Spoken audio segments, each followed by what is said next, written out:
안녕하세요. 날씨가 점점 더 추워지면서 우리 아버지를 잃은 것이 더 생각이 나네요. 저희 친정아버지는 제 나이인 29살에 갑작스런 사고로 세상을 떠나셨어요. 그 당시 우리 아버지는 화장품 가게를 운영하시면서 저희 가족은 풍족한 삶을 살고 있었어요. 엄마와 함께 평화롭게 지내고 있던 터에 친정아버지가 음주운전 사고로 돌아가신 후 우리의 삶은 급격하게 변해버렸어요. 그때는 진짜로 가족 모두 힘들었어요. 특히 우리 형이 가장 힘들었어요. 친정형은 사업도 그만두고 오로지 아버지의 가게를 이어받기 위해 노력했습니다. 그간 하루도 헛되지 않고 가게 업무에 몰두했죠. 그루프네임 오빠가 과도한 업무량에 지치고 있던 어느 날 상태가 좋지 않아서 문제가 발생했습니다. 걱정하지 마, 요즘 너무 과도한 것 아닌가 싶어서. 그러다가 오빠가 쓰러질지도 몰라. 아빠 가게 일이 중요하지만 그렇게 너무 과하게 하면 아픈 일도 있겠지. 나이만큼이나 경험이 풍부한 아버지도 한 번은 그 일을 해본 적이 있는데 내가 보니 정말 어렵겠네. 그럼 내가 조금 도와줄까? 내가 할 수 있는 일도 있을 테니까. 아니야, 그만해. 화장품 일은 나 같이 하는 게 맞을 것 같아.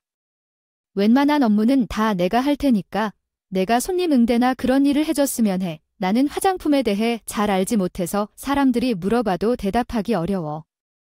걱정 마오, 그건 내가 잘 할 수 있으니까 어떻게든 해결할게.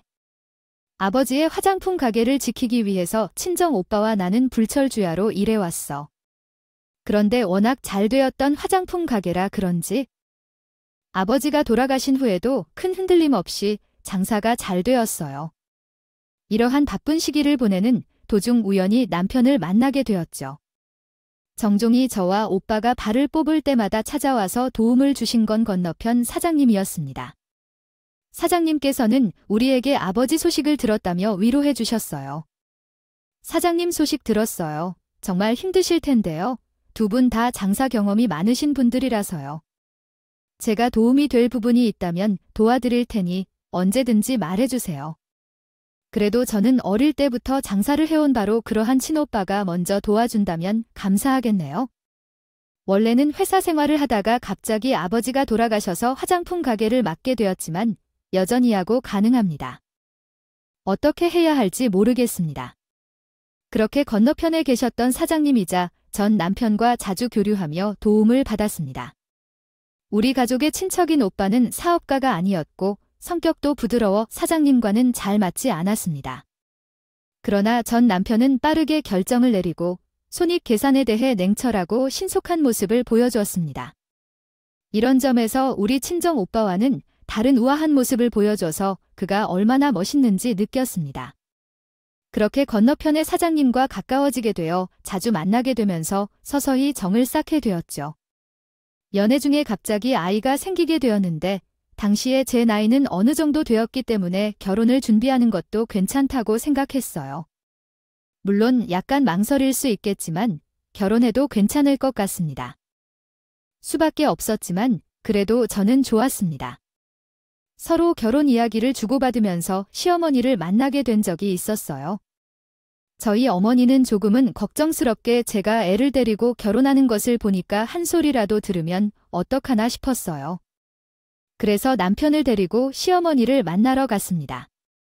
근데 예상과는 다르게 따뜻하게 대해주시는 시어머니를 보며 안심했어요. 아기를 가졌다는 소식을 들었는데 몸은 어떠하셔요? 점점 힘들어질 테지만 걱정이네요.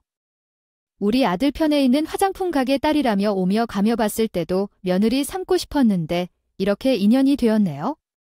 우리랑 다르게 부잣집 딸이야. 엄마, 내가 가게를 도와주면서 몇 번이나 봤죠? 스케일이 달라 시어머니 옆에 계신 남편께서는 계속해서 부잣집 딸이라며 저를 띄워주셨어요. 옆에서 그 이야기를 듣다가 시어머니가 너무 좋아하시는 모습을 보면서 한편으로는 부끄러울 것도 있었지만 부잣집의 환경이 어색해서 아니라고 말씀드렸어요. 그러면서 너무 급하게 결혼 준비를 해서 죄송하다고 말했죠. 무슨 부잣집 딸이야? 아니에요. 그냥 보통이에요. 아무래도 애가 있어서 하는 결혼이어서 급하게 준비하다 보니 죄송해요. 그게 무슨 말이야. 경사지, 계속해서 경계가 요즘은 애 낳기로 준비를 하고 있다던데 그렇게 생각해요. 죄송할 게 뭐가 있어요. 우리 아들은 개미도 장가 보냈고 손주도 보게 되어 너무 좋아하십니다. 시어머니의 첫인상은 정말 좋았고 계속해서 배려해 주셔서 감사해요. 주시려고 하는 모습에 여기로 시집 가더라도 행복하게 살 수 있겠다고 생각했어요. 그렇게 며칠 뒤 저랑 오빠가 가게를 보고 있는 시어머니가 저희 가게로 오셨어요.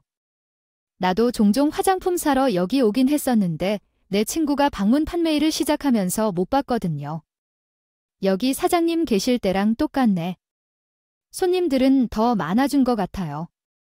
아직 부족해요. 그래도 친정아버지가 일군 거 최대한 살리고 싶어서 오빠랑 둘이서 노력하고 있는데 나름 빛이 보이는 것 같아서 다행이에요. 저는 시어머니랑 얘기하고 있는데 친정 오빠가 저한테 오더니 이것저것 물어봤습니다.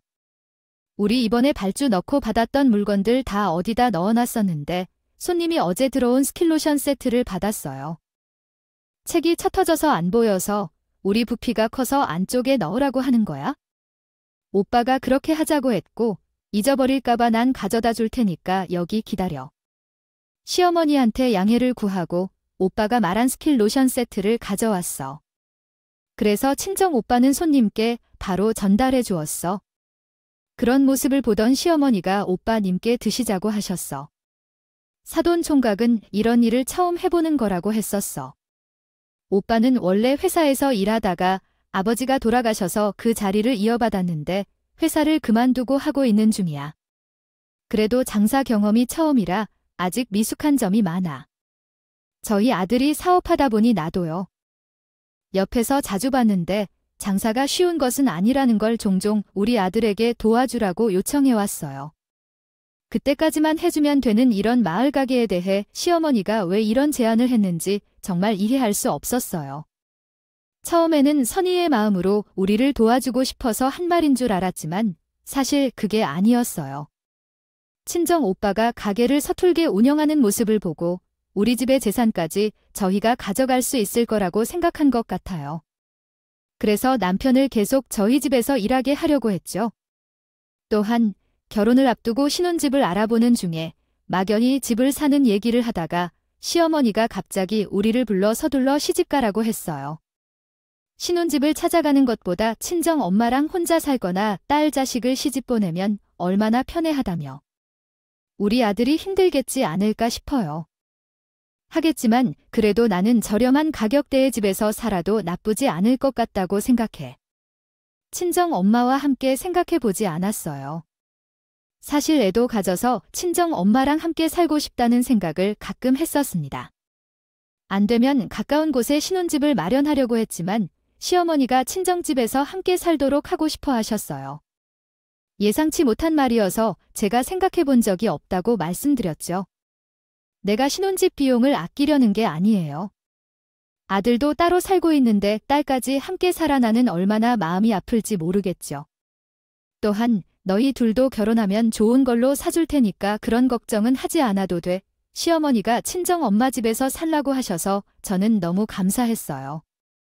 하지만 저희 친정 엄마는 사례를 들면서 그건 안 된다고 말씀하셨어요.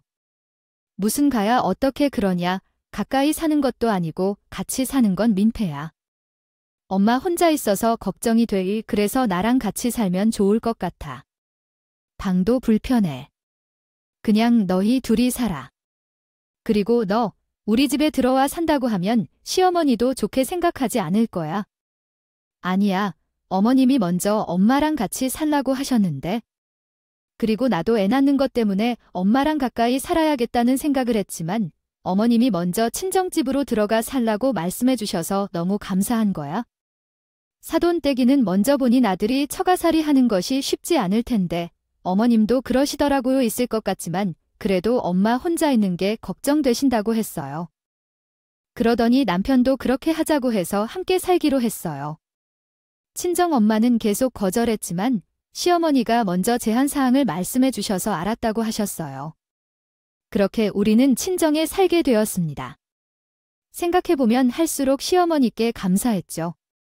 친정아버지가 돌아가신 지 1년이 지난 후에 결혼했으니까 저도 결혼하면서 엄마를 혼자 두는 부분에 많이 걱정했는데 시어머니가 먼저 말씀해 주신 덕분에 감사한 마음으로 친정에 살았습니다. 그러나 시간이 지날수록 호구가 잡힌 기분일까요? 그런 찝찝한 기분이 들기 시작했어요. 왜냐하면 결혼하고 나서 상황이 조금 이상해졌기 때문입니다. 시작했을 때 시어머니가 동네 주변 사람들에게 남편과 결혼한 사실을 자랑스럽게 말하며 다닌다는 느낌이었어요. 그런데 뉘앙스가 좀 이상했어요. 마치 남편과 나를 불쌍하게 대우하는 것 같더라고요. 이 소식은 동네 친구를 통해 듣게 되었어요. 우리 아버지가 갑자기 돌아가셔서 장하고 가게를 물려주시고 결혼을 해야 했는데 정신이 너무 없었어요. 그래서 고생 많았어. 근데 너희 시어머니는 어떻게 생각해? 라고 물었어요. 너랑 잘 맞는 거 맞아요? 시어머니 굉장히 좋으신 분이야. 우리 엄마가 혼자 계실 때 마음이 아프다고 하셔서 나랑 남편을 보고 우리 친정집에 들어와 살려고 하셨거든. 남편은 불편할지도 모르지만 솔직히 나는 너무 편안했어요. 제가 시어머니를 자랑하면서 친구는 머쓱해하며 말을 삼키는 듯 보였어요. 그래서 제가 무슨 할 말이 있는지 물었더니 친구 입에서 나온 말은 상상도 못한 것이었어요.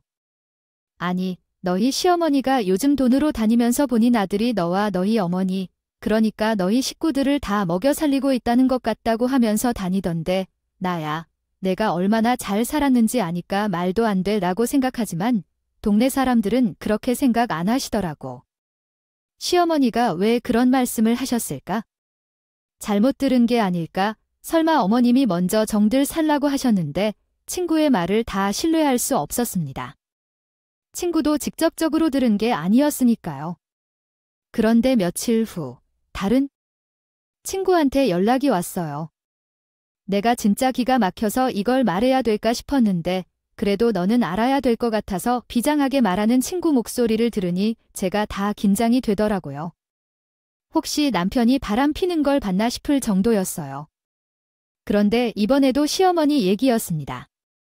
내가 카페에 약속이 있어서 앉아 있었는데 너희 시어머니랑 동네 분들 몇 분에서 들어오시더라고요.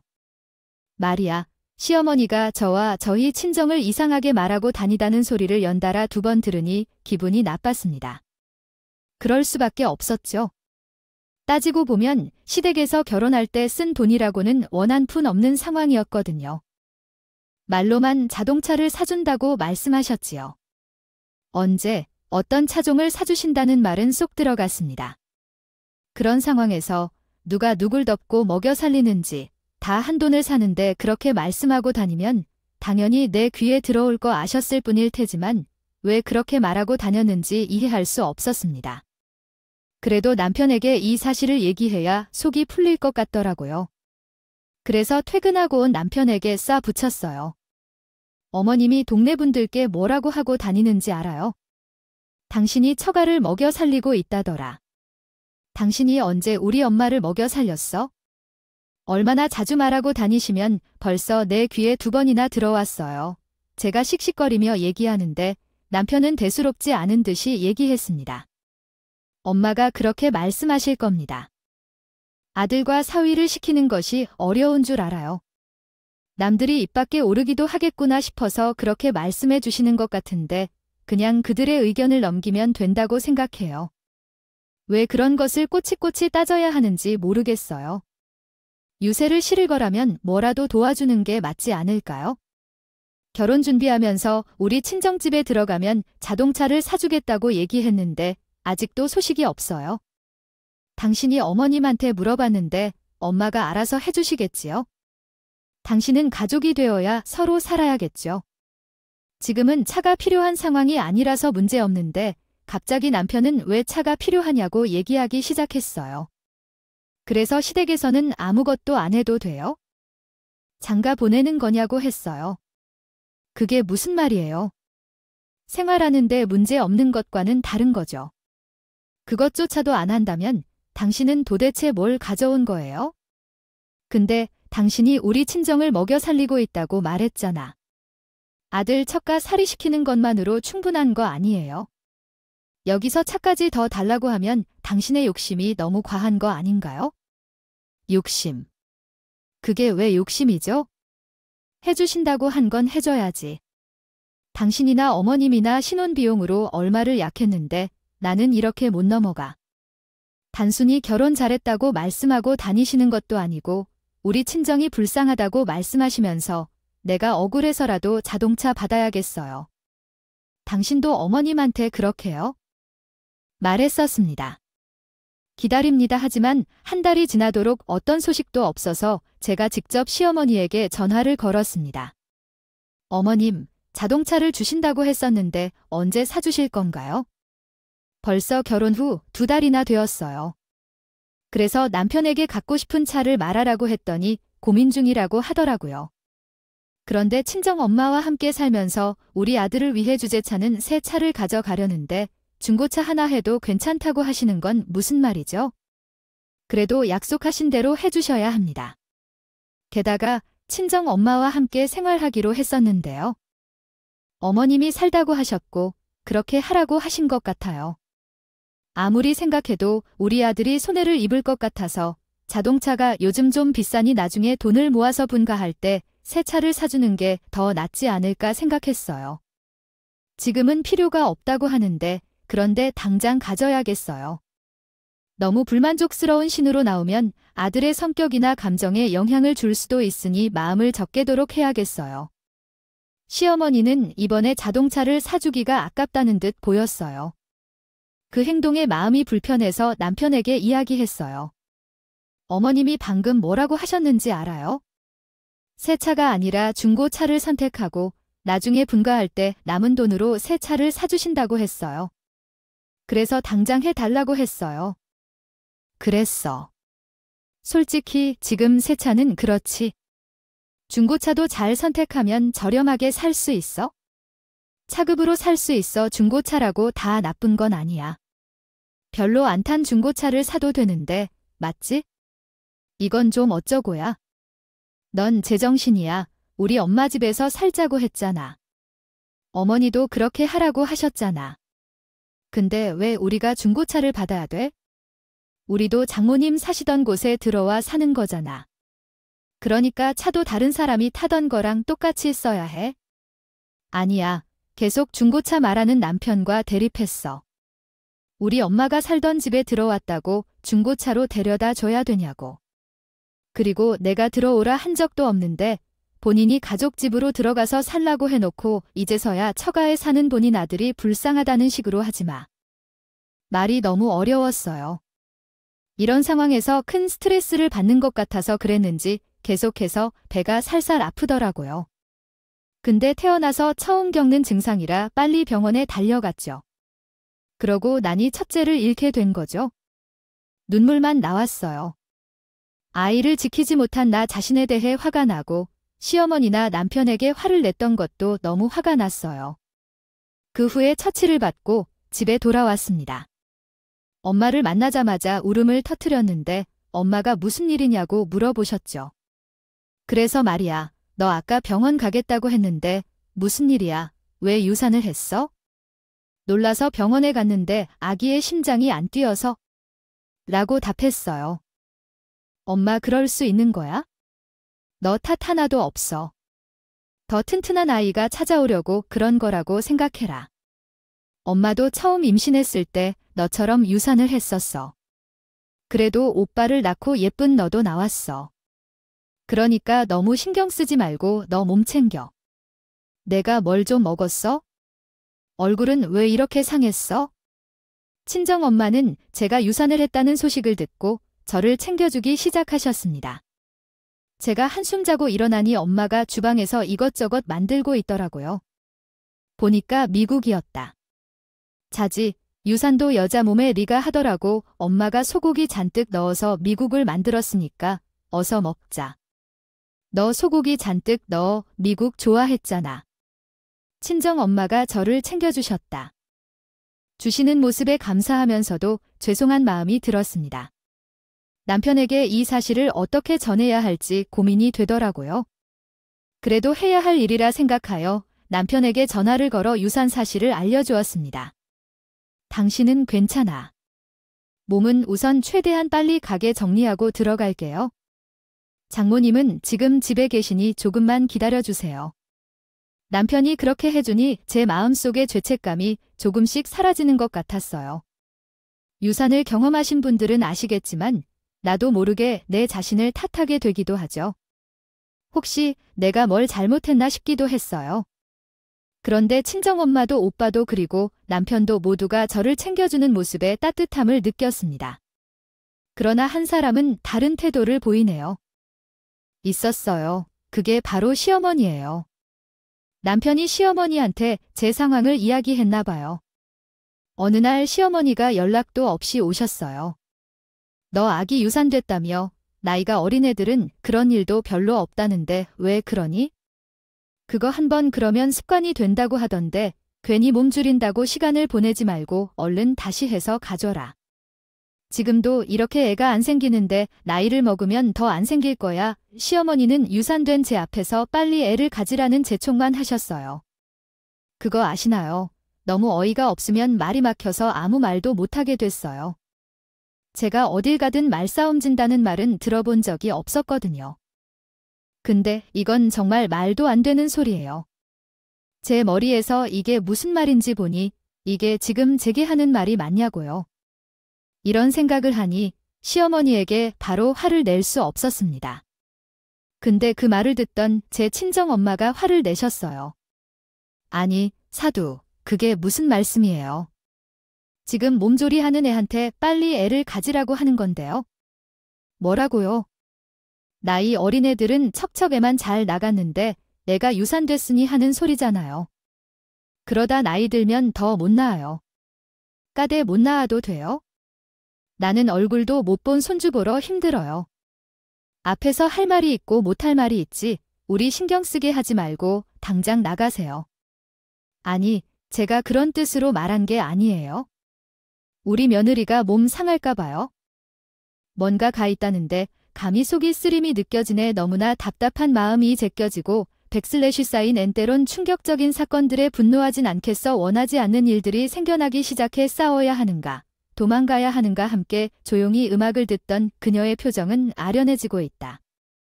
그녀가 나의 손을 꼭 붙잡은 채 도망가지 않자 희미해진 미소가 마주친다.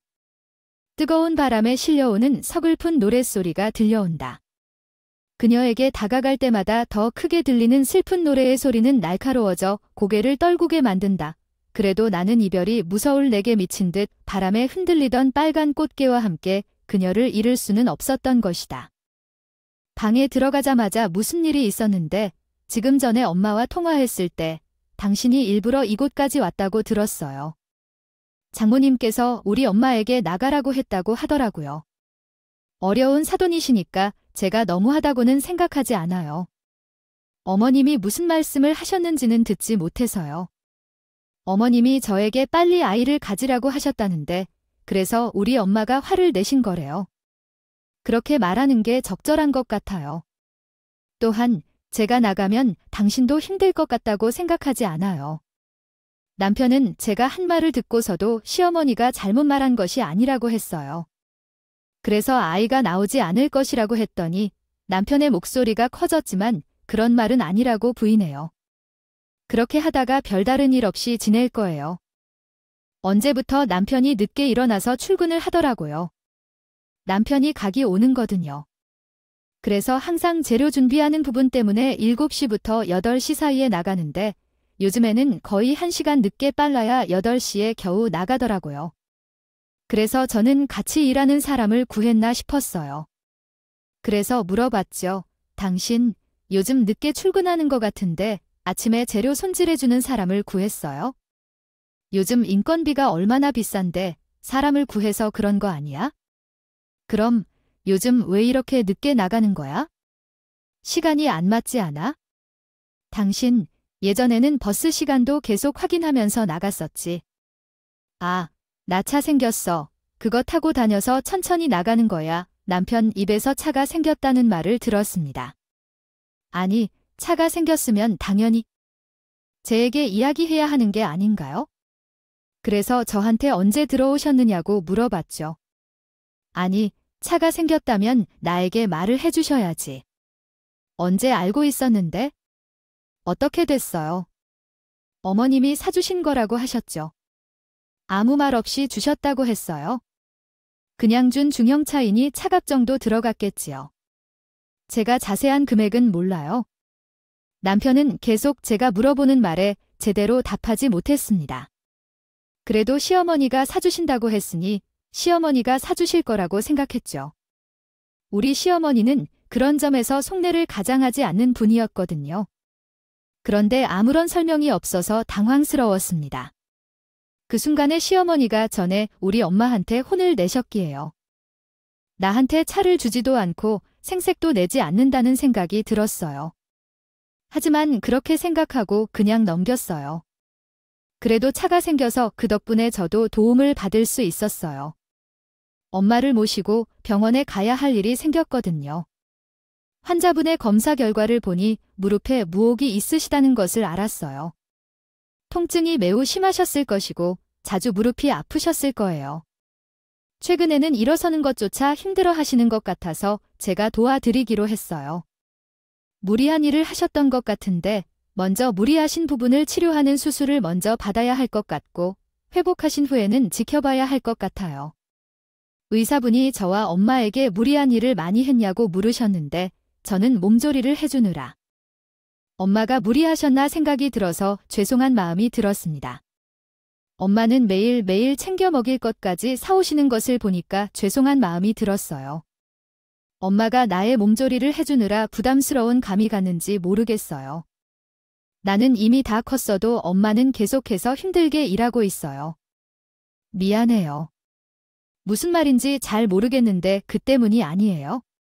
엄마가 친구들과 놀러 갔다가 발을 다쳤다면 아빠께도 다니라고 이야기해야겠어요. 그러니까 그런 말만 하지 마세요. 엄마는 제 탓이 아니라고도 하셨지만 그래도 마음이 계속 불편한 건 사실이에요. 친정엄마가 입원하셨을 때 주로 제가 병원 간호를 도와드렸고 종종 오빠하고 번갈아 가면서 엄마를 챙겼습니다. 죄송한 마음에 더 많이 부담해보려고 하는데요. 제가 일부러 엄마가 알게 될까봐 걱정되어서 몰래 500만 원 정도를 보내드렸는데 엄마께서 그 사실을 알고 나서 무슨 돈이 있어서 병원비를 내느냐고 하셨어요. 생각해보면 너도 바빠서 엄마는 아빠가 남겨주신 재산이 많아.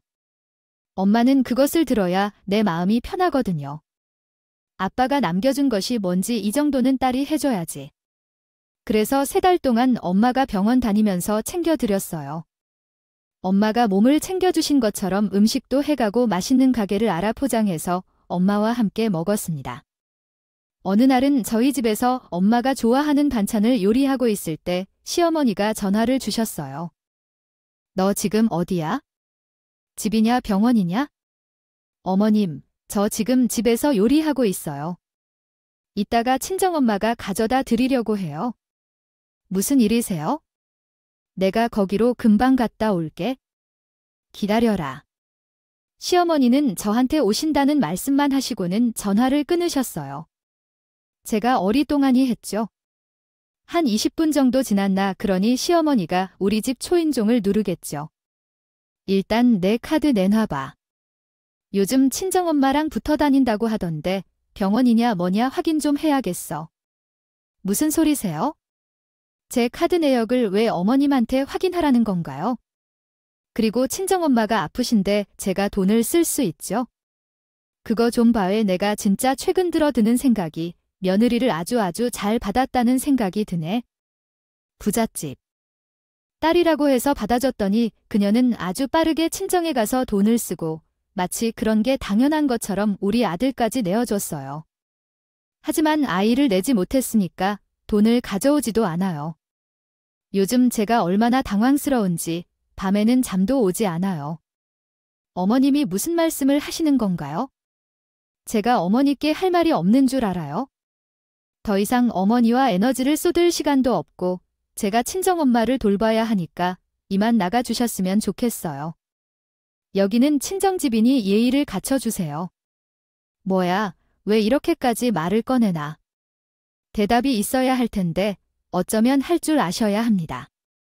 시어머니는 당당하게 나가버리셨고 저는 그날부터 시댁 방문을 자제해야겠어요. 다짐했습니다. 친정에 챙겨주는 것으로 저렇게 잔소리하는 것을 들으니 더 화가 나서 엄마께 잘해 드려야겠다는 생각이 들더군요. 그날도 오후에 엄마와 병원에 다녀왔고 저는 돌아오는 길에 식당에 엄마를 모셔가서 오랜만에 고기를 먹으러 가자고 했어요. 그렇게 한우 고기 30만 원 정도 나와서 결제를 하려는데 갑자기 엄마가 카드를 내밀고 이거 내가 산다고 했잖아. 엄마 카드를 왜 꺼내 제 걸로 결제해 주세요? 30만 원이나 나왔잖아. 나중에 내가 맛있는 걸 사주면 되는 거지. 그리고 그냥 연기 한 마리 사서 푹 켜먹으면 되는 걸 엄마가 내게 맡기셔서 친정엄마가 계속 결제하려고 하시길래 제가 엄마 카드를 뺏고는 제 카드를 드렸습니다. 그리고 집에 도착하니 남편이 집에 있는데도 제 몸에서 나는 고기 냄새를 맡고서 어디 다녀왔냐고 물으셨습니다. 아, 엄마 태어나셨으며. 뭐, 한우 그거 얼마나 비싼데? 얼마나 나왔어? 30만 원 정도 나왔어. 매번 사드리는 것도 아니고. 이번에 엄마가 나 때문에 챙겨주시느라 고생이 많으셨어. 아이 정도는 사드려야지. 남촌은 제 이야기를 듣더니 갑자기 옷을 챙겨 입고 집을 나갔습니다. 남편이 나간 지 몇 분 안 돼서 시어머니한테 전화가 왔어요. 너 사돈 태어날 때 소고기 30만 원어치 샀다며. 참나, 돈도 못 벌면서 그 돈을 낸 너나 그걸 맛있다고 먹었네? 엄마가 아주. 아들이 돈을 번 피처럼 힘들게 모아 친정에 갔는데 난 먼저 경고했어. 우선 너희 자동차부터 반납해라고. 시어머니는 나와 친정엄마에게 사드린 소고기 얘기를 하면서 바로 자동차를 반납하라고 했어. 그 말을 듣자 기가 막혔어. 남편도 놀라서 해소 없었지만 제가 자주 타는 차가 아니라서 곧바로 반납하겠다고 말하고 전화를 끊었어. 그래서 차키를 찾으러 쫓아나가는데 갑자기 친정 오빠가 전화했어. 엄마가 너희 시대에 뭐 좀 전달해 달라고 해서 가져가는데 오는 길에 너 얼굴 한번 보고 가려고라며 시어머니가 얘기했어. 그러더니 마침 제가 시댁에 가야 해서 함께 가자고 제안했습니다. 그래서 친정 오빠가 시댁으로 들어가는데 시어머니가 저를 노려보고 계셨어요. 그 옆에는 당연히 남편이 계시고 친정 오빠는 상황을 모르는지 친정 엄마가 전달하라는 소포를 시어머니에게 전달했어요. 이것은 우리 엄마가 사돈 때문에 전달해달라고 해서요. 며느리가 행사에 참여하지 않고 친정집에만 있었던 것에 미안해하셨다는 것 같아요. 안 보아도 알 것 같아서 확인할 것도 없을 거라고 생각해요. 그냥 가져가요. 우리 엄마가 그렇게 하라고 했는데 열어보시면 알게 될 거라고 하셨어요. 한번 확인해 보는 것이 좋지 않을까요? 내가 보면 안다고 무엇이 그렇게 중요한지요? 친정에서 오빠의 말을 듣던 시어머니는 갑자기 궁금해하며 소포를 뜯기 시작했습니다. 그 안에는 제가 엄마 병원비로 보냈던 돈과 제가 엄마에게 사다 드린 한우값까지 포함된 700만 원이 현금으로 들어 있었어요. 저는 이미 600만 원 정도를 썼는데 엄마는 총 700만 원을 보내주신 거였죠. 시어머니는 입이 다물어지며 돈을 바라보고 있었는데 갑자기 종이 한 장이 바닥으로 떨어졌습니다. 그 종이를 주워보니 우리 자동차 계약서였는데 왜 이게 여기에 들어있는지 의아해하며 읽고 있는데 자동차명의 이름이 우리 엄마 성함으로 작성되어 있었습니다. 그래서 남편에게 이게 무엇인지 물었어요. 우리 차가 왜 엄마 명의로 되어 있어? 이거 시어머니가 사신 줄 알고 있나요? 주신 거 아니에요? 그래서 나한테 차를 반납하라고 하신 거 아니고 남편은 제가 갖고 있는 서류를 가져가서 살펴보고 당황한 기색을 보였어요. 그리고는 저한테 우물쭈물 얘기하더라고요. 아니, 차를 사는데 돈이 좀 부족해서 장모님께 얘기했더니 그럼 장모님이 돈을 보태주시겠다고 하잖아. 그래서 그런 거예요? 장모님이 돈을 보태주신 게 많으니까 장모께서 명의로 한 거예요. 남편 말이 듣는 게 기가 차더라고요. 우리 결혼할 때 시어머니가 자동차를 사줄 거라고 떵떵거리고 그것도 한참 뒤에 사줬다고 생각했거든요. 그래서 시어머니가 사주신 것도 아니고 우리 엄마 돈으로 결국 샀던 거였어요. 시어머니는 본인이 사준 것도 아닌 자동차를 반납하라고 하신 거였습니다. 그래서 제가 시어머니께 비웃으면서 한 대여 차를 몰라버렸어요. 제가 라고 하셔서 당연히 어머니가 주신 차인 줄 알았는데 저희 친정 엄마 주머니에서 나온 돈으로 산 걸 반납하라고 하신 거예요. 참 도둑놈 신분이 따로 없네요.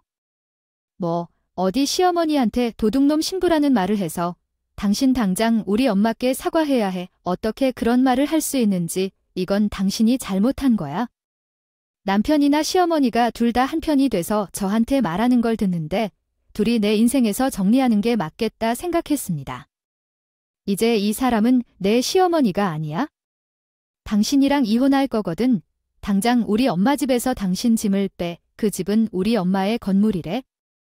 자동차 계약서를 보니 우리 엄마의 돈도 들어갔으니까 그것을 정확하게 받아낼 테니 각오해. 저는 남편한테 각오하라는 말을 한 후 친정 오빠를 따라 시댁을 나왔습니다. 그리고 우리 집으로 가서 친정 오빠와 함께 남편 집을 현관 밖으로 쌓아버렸어요. 남편과 시어머니가 우리 집에 왔더니 그 모습을 보고는 제게 고래고래 소리를 질렀어요. 너 이게 뭐 하는 짓이야? 진짜 이혼이라도 하겠다는 거야. 남편 물건을 다 현관 밖으로 쌓아놓은 것을 보고 시어머니는 물론이고 남편 생각을 제대로 하라며 소리를 질렀어요. 그 말에 잘못을 알아빌어도 시원찮을 팔며 뻔뻔하게 나오는 모습에 친정 엄마한테 달려가 엄마 통장을 확인했어요. 거기에 보니 남편이 함께 타고 있더라고요. 다니는 차의 대부분 비용을 우리 엄마가 지불했었고 남편이 보탠 돈은 겨우 100만 원이었습니다. 그리고 제가 모르게 엄마로부터 받은 돈도 적지 않았습니다. 제대로 받아야겠다고 생각하여 이혼 소송을 진행하면서 남편이 엄마에게 받은 돈도 돌려받을 수 있는 소송도 함께 진행했습니다. 그 결과 남편은 속수무책이 되었습니다. 그래서야 시어머니가 찾아와서 너무한 일 아니냐고 하였습니다. 사돈이 우리 아들이 예쁘다고 해준 돈까지 싹싹 받아가는 것이 너무한 일이 아닌가요? 여태까지 가족으로 사는 것이니 자동차는 우리가 사용하도록 해주어야 한다고 지적했습니다. 내가 많이 챙겨갔잖아 라고 시어머니가 말했는데 어이가 없었습니다. 잠깐만 기다리라고 하신 후에 남편이 놓아둔 100만 원을 찾았습니다. 서랍에서 꺼내어 가지고 나왔다가 시어머니의 얼굴에 뿌려버렸다. 차값이 얼마나 되는지 알아? 3,200만 원짜리 차를 샀다. 들어간 남편 돈으로는 100만 원밖에 없는데 그렇지만 지금까지 고마운 정이 있으니 차를 달라고 하면 100만 원을 가져가겠다고 해서. 자동차는 꿈도 꾸지 마시고요. 그래서 저는 이혼을 하고 집도 차도 남편한테 들어갔던 친정엄마 돈까지 다 돌려주었어요. 시어머니는 이건 너무하지 않냐고 했지만 솔직히 남편이랑 산 시간까지 받아낼 수 있다면 다 받아내고 싶은 마음이었어요. 하지만 누구 탓하겠어? 제가 사람을 제대로 못 본 탓도 있으니까요. 이혼 후에 다시 오빠의 가게에서 일하러 출근했습니다. 도와주고 있더라도 남편이 저와 이혼하며 개털이 됐는지라 건너편에 있던 자신의 가게까지 팔아버렸어요. 그래서 요즘은 친정엄마와 오붓하게 둘이 살며 행복한 시간을 보내고 있어요. 제 이야기는 여기서 마무리할게요. 날씨가 많이 추워지고 있는데 다들 감기 조심하세요. 오늘도 저희 채널에 와주셔서 감사드립니다. 더 좋은 이야기를 들려드리겠습니다.